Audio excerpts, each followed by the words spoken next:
Well, basically, you want to get away from letting the number of notes per string dictate your timing, because if you think about it, that's kind of ridiculous, right? If you have this, like, oh, I can only do that in 8th notes or 16th notes because it's, you know, an even number of notes per beat. You want to be able to go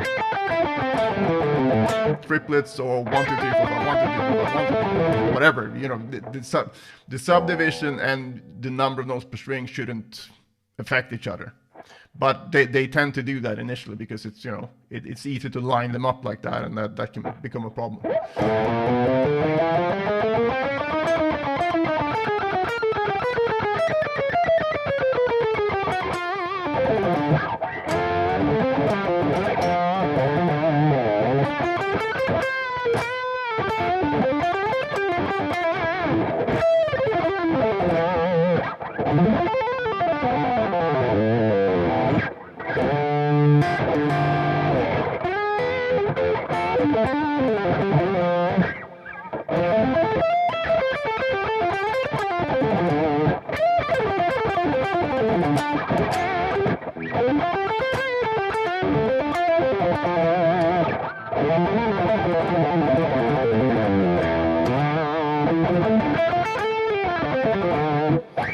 Oh, the pituitary, you mean that thing? Yeah. No, that can definitely be one of those things where you need to go 1 2 3 4 5 6 1 2 3 4 5 6 1 2 3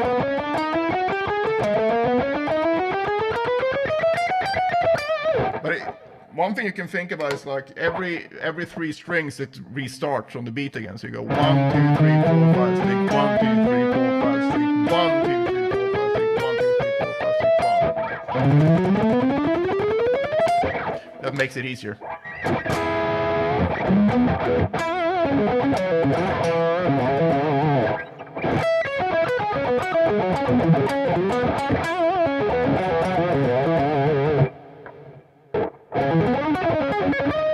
Hi, Ivan.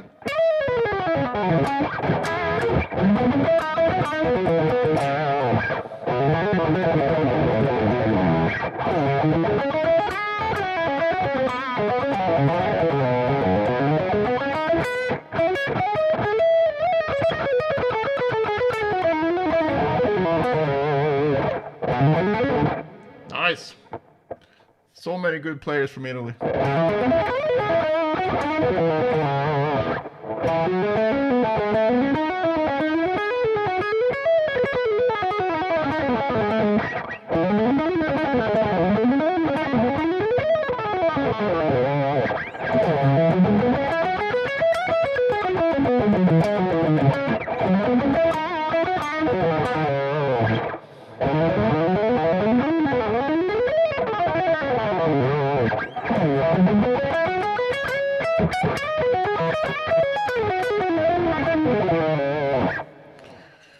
Oh, I need more coffee.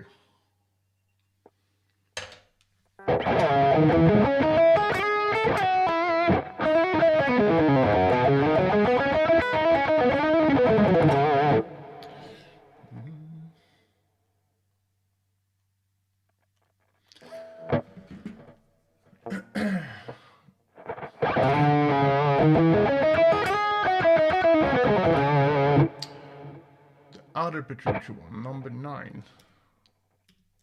You see, I make so many of these, I don't really remember.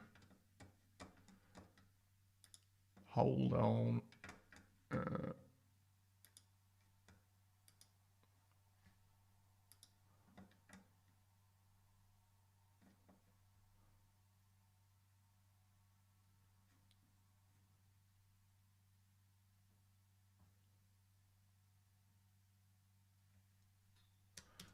Okay, yeah.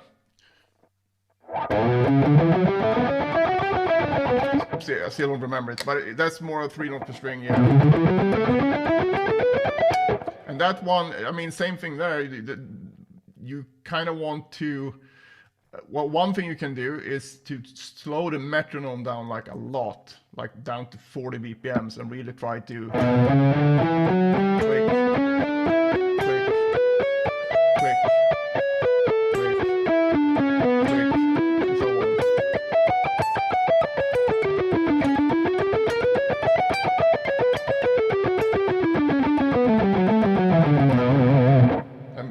So because when you do it that slowly, it's easier for you to find that everything is even or not, right? Because if the tempo is like this, it can be easy to be like kind of speed up and slow down just to catch the click. But if you really have a slow click,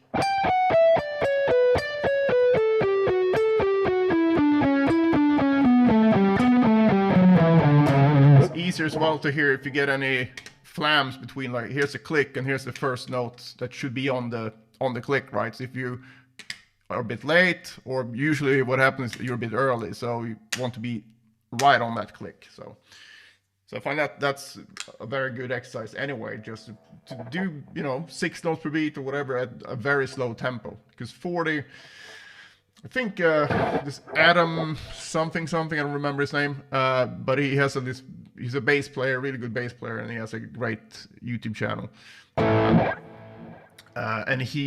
Adam Neely, that's his name, and he talks about, he had some video on like the lowest tempo you can play while it still remains musical. And I think I didn't watch the whole video, but I think it's around like 33 BPMs or something. And I think when you do any kind of timing, like or a rhythm like this, not a rhythm but a tempo, you kind of get a glue going on. Like you can feel it sort of perpetuates itself. That you have this, you can just have a how to explain it. You just can feel that it can keep going by itself. But when it's too slow, when you have this,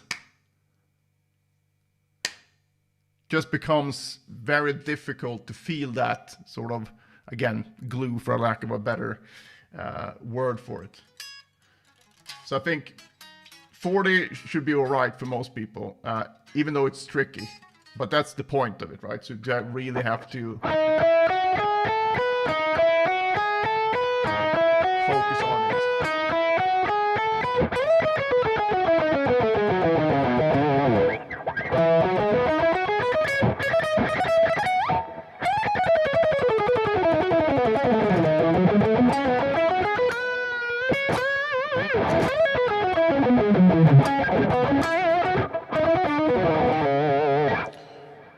And also, generally, you find that you can do 3 notes per string. You know, if you take a pattern that's not necessarily a scale, just do 1, 2, 4, or 1, 2, 3 even. That you can actually get it together. Because it might also be a combination of a technique limitation somewhere. So if you find that you're uneven at some point, let's say we take just that, and you find like, well, when I go from here I'm fine, but when I go from here to here I'm a bit uneven. Start on an upstroke here then, so you just go up, down, up, down, up, down. So you become, it's like a repeating 6 here. Just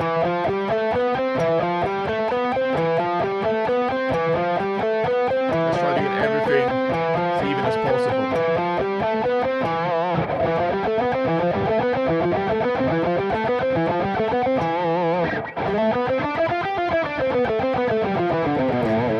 And another thing that's really good to do is, hopefully you can hear this, but you just go, because you can really hear, now it's so percussive, so it can be easier to hear if your rhythm is off. Because sometimes when we add a note, it can almost distract us from the timing of it, so that's a helpful thing. And actually practicing without an amp is very good as well, because you can hear how your technique actually sounds.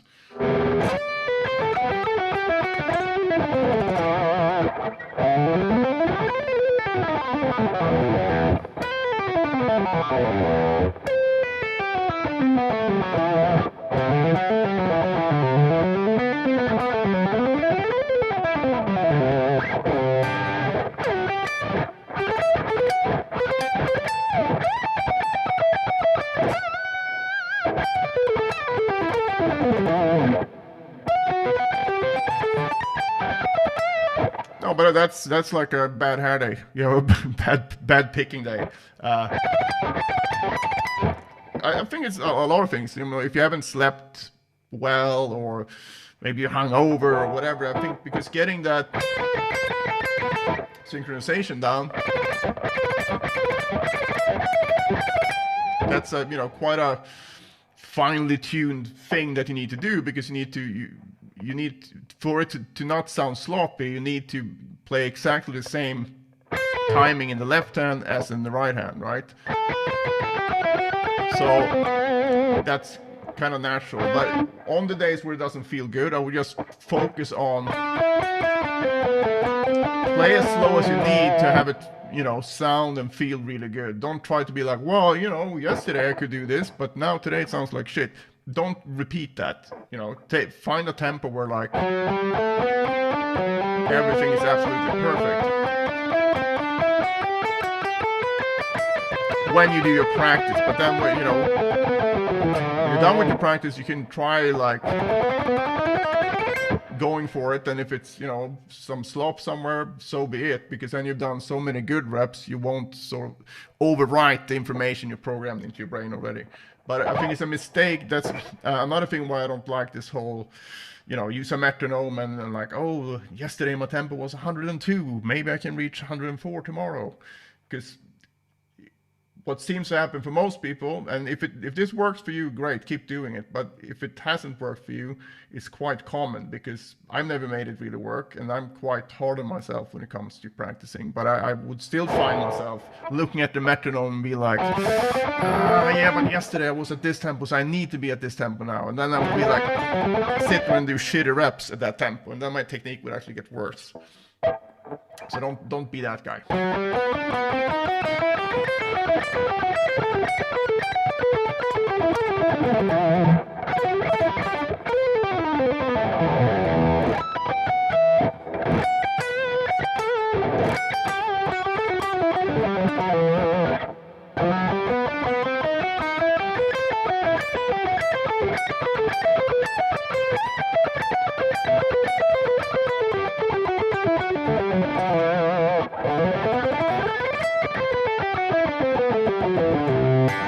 Well, try this for a week, right? Take whatever thing you're working on, a very short, or you can take just whatever pattern. Let's say you take, do this one, right? So you're just gonna go.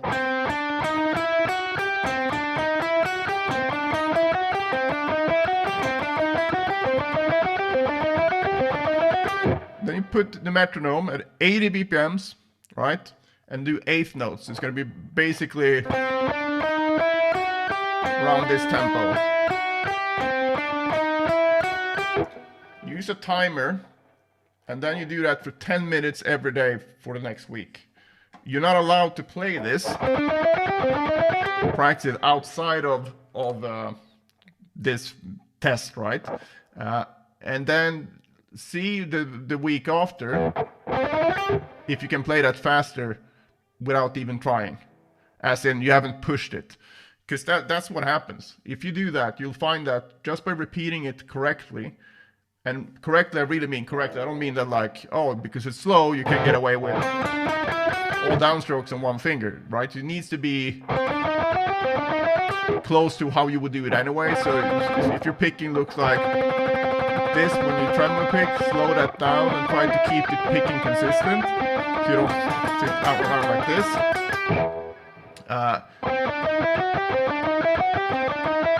And don't try to play it faster either after you've done your practice. Just do your practice, let it go, right? So just pick something really, really short like that, and then I can guarantee you, if you do this and you do it exactly as I showed you, you will be able to play faster a week later. So, because what you're training, a big part at least, when you're practicing something slowly, is to get the synchronization down. And I know a lot of people are like, yeah, but pick slanting. Yes, but if you can't do that, for example, if your picking is, you know, if this is close to your fastest tempo in picking, but you can't do synchronize your left and right hand on just one string where you don't need any pick slanting. If you can't do that, pick slanting won't help you. You can still suck at pick slanting and suck at the synchronization thing, but you need to get both together. But even if you don't get the pick slanting correct and you always screw it up when you go from one string to the next, most licks will have more notes per string than string changes. So you would still sound cleaner if you got your synchronization in order, but didn't fix this pick slanting. And a lot of people just keep sitting there like trying to work on the pick slanting and think that's going to be the key to cleaning up their picking. It will, but it will have a less of an effect compared to really getting your synchronization down. And that's what you can only train that when you do things very slowly. Yes, I know speed bursts and all that stuff, but that's one of the most reliable ways to do this, is to practice very slowly, but with transition time. So you go, you have fast transitions, you don't sit like that, you go.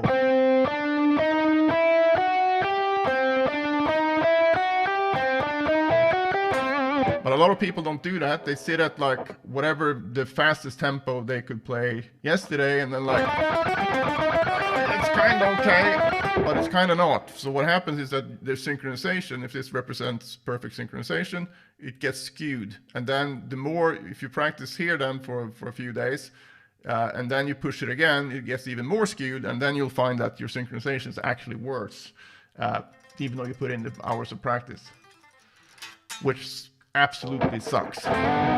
So I'm not some kind of masochist that loves practicing slowly for the sake of it. I do it because that's what I found the fastest way to get where I want to go. And I don't want to waste time. I don't find this fun. But I do know that I like the results from it. So even though this is slightly more fun to do, I know that's not going to bring me the same results.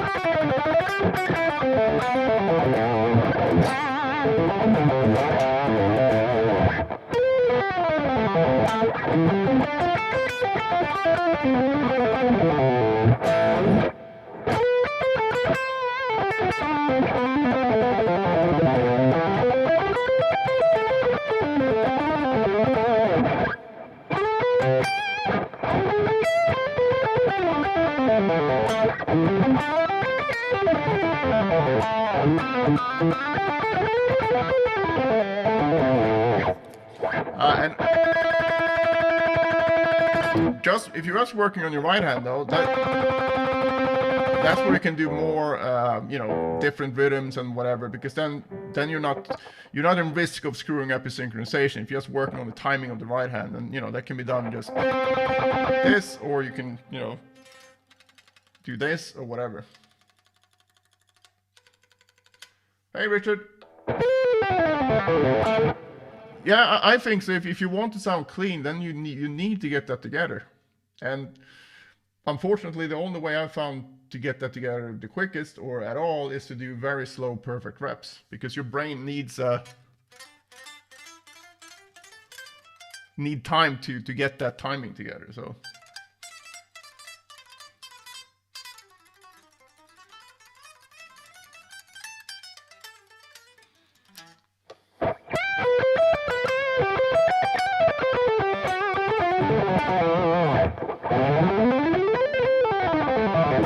And a lot of people are like, but yeah, but you have to practice fast to be fast. It's like, yeah, but I doubt there's anyone out there that has a bad guitar technique because they didn't try to play fast often enough, right?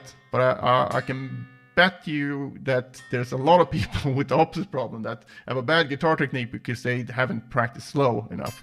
And also slow is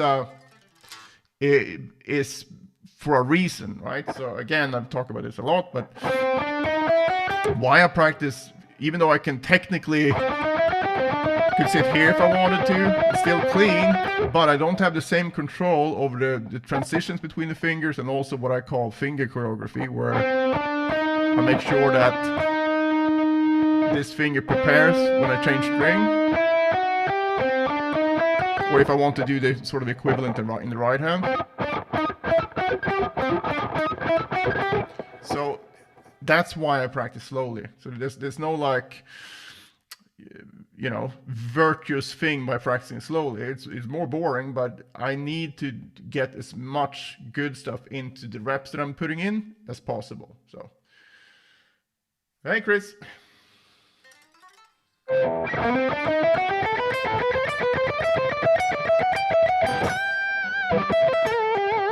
I mean, it's a reason why, you know, Eric Johnson sounds faster than Kerry King, for example, even though, or whoever, I don't know if it's Jeff or Kerry who does all these crazy, you know, chaos solos in Slayer. And I'm not putting any like better or worse here, but why Eric Johnson sounds cleaner, or like not sounds cleaner, but sounds faster to my ears, is because he's actually hitting all the notes that he's playing perfectly, whereas Slayer dudes do not, even though they might be moving their fingers and pick faster. So again, I think, you know, that the Slayer stuff probably is perfect for that type of music. So I'm not putting any evaluation into that it's somehow better to do the Eric Johnson thing, even though I prefer that. But just objectively, why that sounds faster is because of that.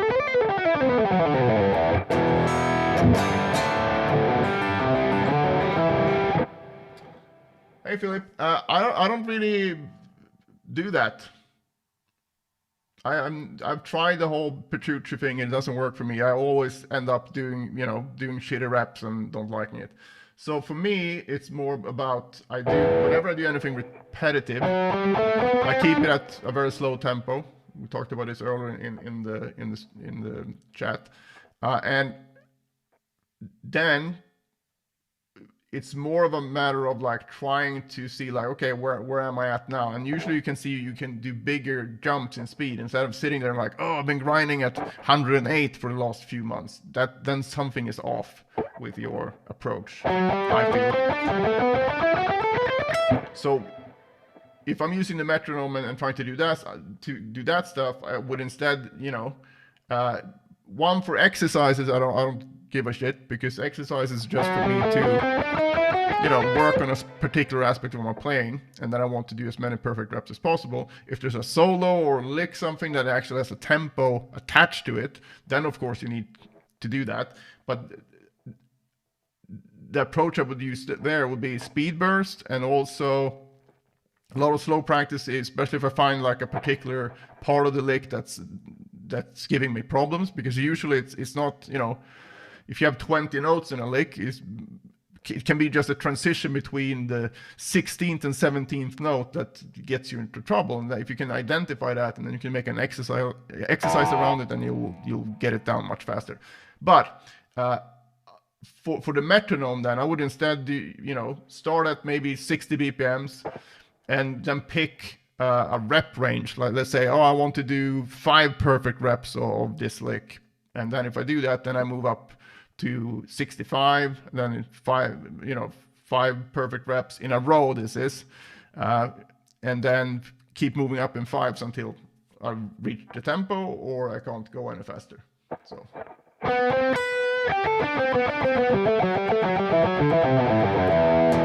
Well, that's really cool to hear, man.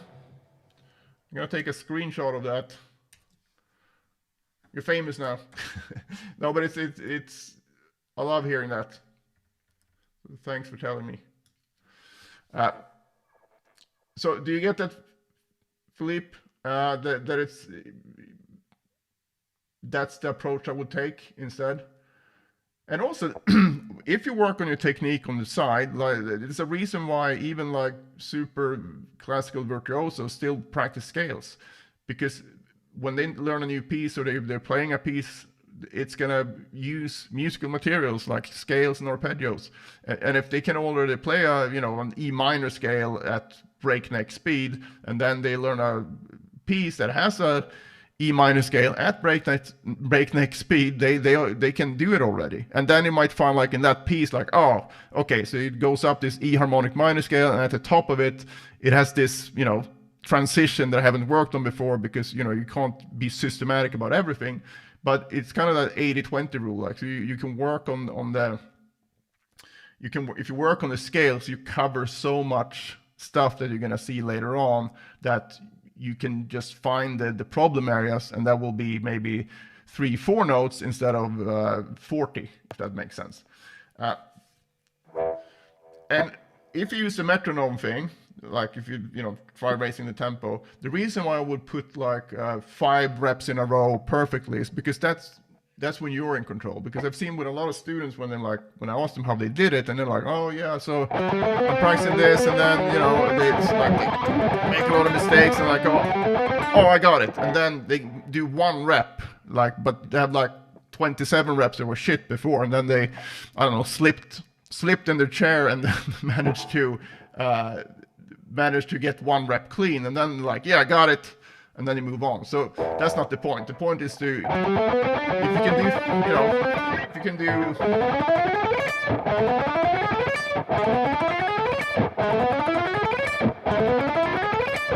you can do that 5 times in a row, you know it wasn't a fluke, right? Very unlikely, at least.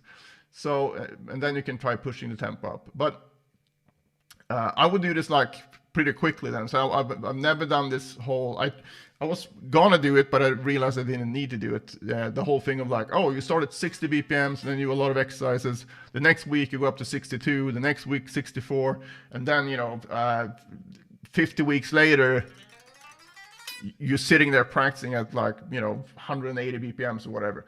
That doesn't really make sense if you think about it.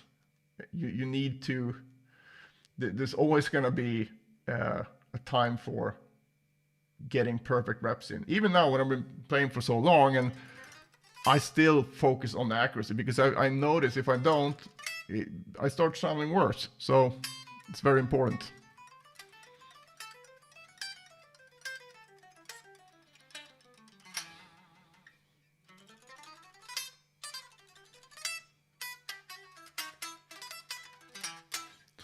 Also, I think it's important to find good examples of any technique that you're working on.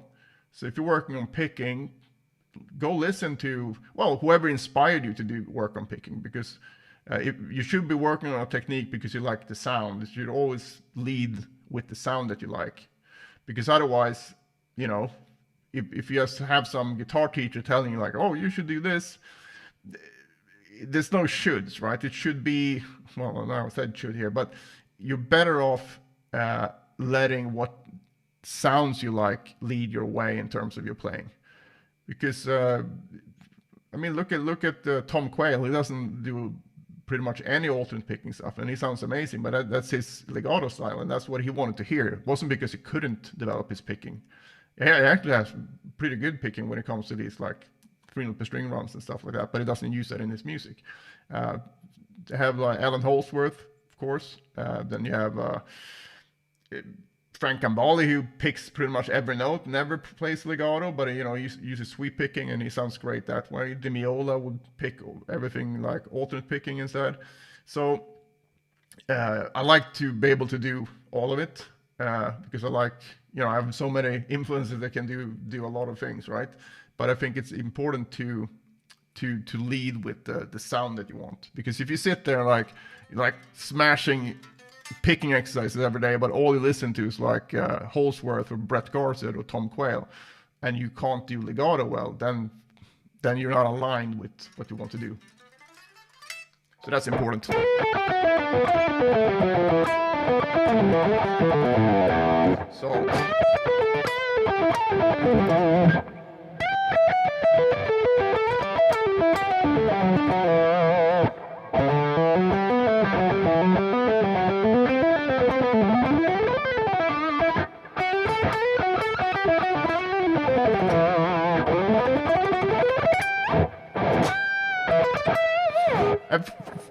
again, Philippe, a lot of people are they think like, well, I can do it at this tempo. And yeah, that's the point. You want to be able to do it perfectly. But they think that, well, if I don't push it, I will not get better. And that's where I think people are wrong. Because even at this tempo, I can focus on shifting even faster between the notes. So that's the transition time where instead of going like, I try to go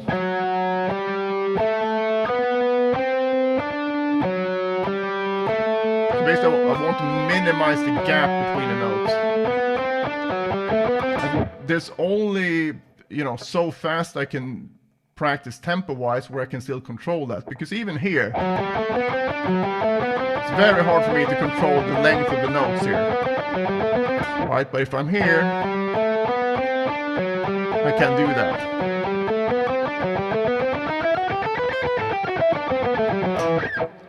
And I don't know when you joined the chat here, but I talked to Jelly and basically said if you do this, whatever, you can take whatever shape you want, but put it on 80 BPMs, eighth notes. Do it absolutely perfectly. Do as many reps as you can at that tempo for 10 minutes per day. And you don't touch that thing at all afterwards, just to keep the test clean, so to speak. And then a week after, you check your speed. Well, actually, before you do that, check how fast, what tempo can you get that to cleanly on day one, and then you check 1 week later where you only been working on perfect synchronization, perfect notes, perfect reps, not pushing it at all, and then see if you can do it faster the next week. And I've done this with a ton of students, and everyone had the same result. They all could play it faster the week after. So I do this just to show that you don't need to push the speed when you practice something repetitively like that to get faster at it, because it's going to be a point where your brain locks in. And that's what I've also seen with students where I do a lot of picking exercises, and from 1 week to the next, they might be the first week, well, not the first week, but 1 week they might be, this is like the fastest tempo they can do something, and then all of a sudden the next week they're maybe not like, it's quite a massive difference from 1 week to the next because something clicked, but it obviously wasn't just that week. It's because they've maybe they've for a month or so just practiced this thing at a very well in the way that I've talked about, right, perfectly the whole time, and then something tends to just click, and then you can play much quicker and you're still clean. And I found that approach better than trying to push it with the metronome the whole time. And I'm not saying that this is the only way to do it, but this is the way that I found the best way, you know, that I use myself and that I use with students. And I see a lot of potential pitfalls with the pushing the speed with the metronome type of thing. But if that works for you, don't be like, oh, but you know, it's wrong, it works for me. Great. Then this advice is not for you. So, and this is advice for someone who tried that and didn't get the results they want. So it's not about I'm right, everyone else is wrong or whatever. I don't care about that. I just want people to improve the best way they can. And then it would be kind of stupid of me to share something, you know, that I don't do myself and that I haven't seen results with.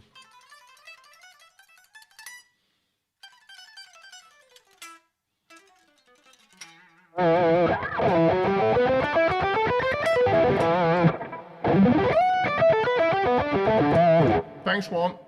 But that's you know, very common. But the hard part with doing this type of work is like, I think a good comparison or analogy is doing the, what's it called, playing role-playing games. Hi, Jordan. Where you start up at level 1 and you do a bunch of quests and whatever, and then you level up to level 2, and then maybe at level 3 you get some new abilities, and it continues on like that, and you kind of motivated to do that because you can see like you get all the experience points when you do certain things, and that's where you do all this stuff. But the technique stuff here, it's kind of like you are leveling up. When you do this, you keep adding experience points, but the problem is that you can't see the experience points, and you don't get anything until level 10, right? So imagine if you're playing a role-playing game and you level up, but you don't see anything. It's all behind the scenes. It's only when you get to level 10 where all of a sudden you've learned something completely new, and you have, you get the idea. But that's the thing with guitar technique I found, where like you can sit there and it feels like fucking nothing is happening and you have no way to gauge it, and then all of a sudden you just jumped up, not one level but several levels. So, but that's where it's important to have someone you can talk to, like in Practice Room Pro, by the way. You should definitely sign up before it goes up in price. Link in the description. But if you have someone that's done this before, and you have several people who are doing it as well, it's easier to keep the faith and put in the work. I think that was one of the hardest part for me when I started out, because when I started practicing was like, all right, I'm putting in all this time, I'm not sure, like, will this work? And all kinds of other doubts as well back then. So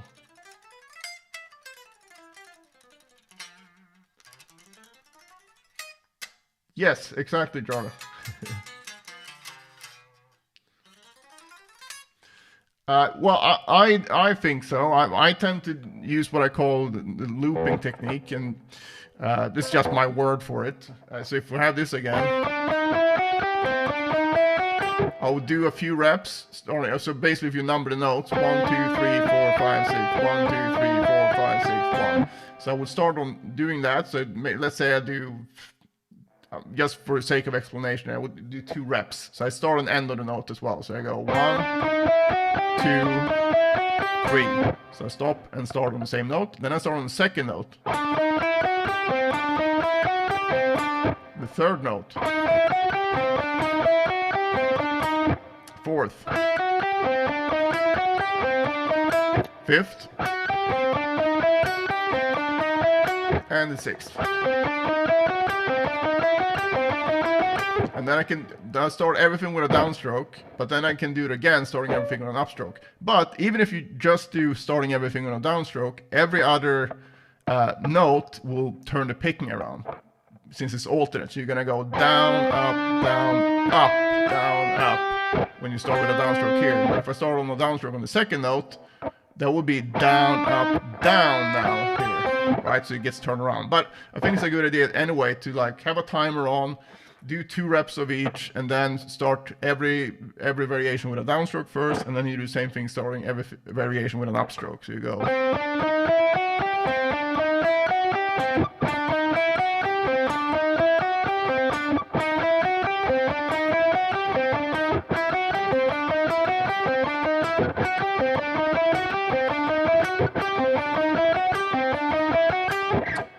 Yeah, so that's, I think that's important, because if you only do one way, you're gonna run into trouble, and you might always prefer outside picking or the opposite, inside picking, but you should be able to do both, because otherwise you have to like arrange your picking things so you avoid the one that you're not good at. And for me, the goal was always to be able to take, you know, just be able to improvise faster licks, right? And if there's then some picking motion that I you know, everything just crashes and burns on, it's going to be very hard to do that. So.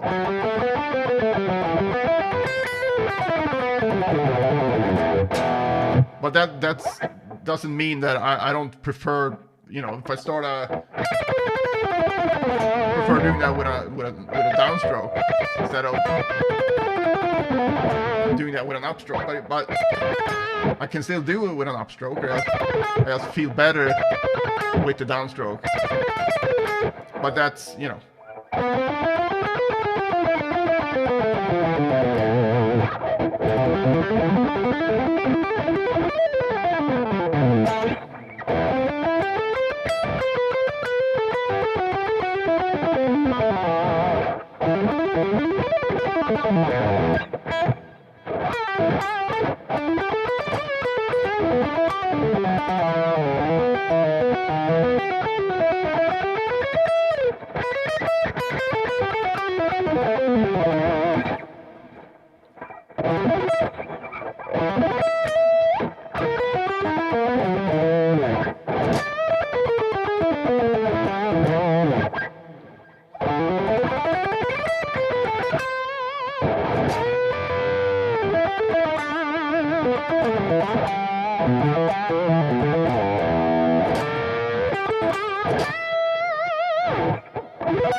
All right, there's no more questions. I'm gonna go and walk the dogs.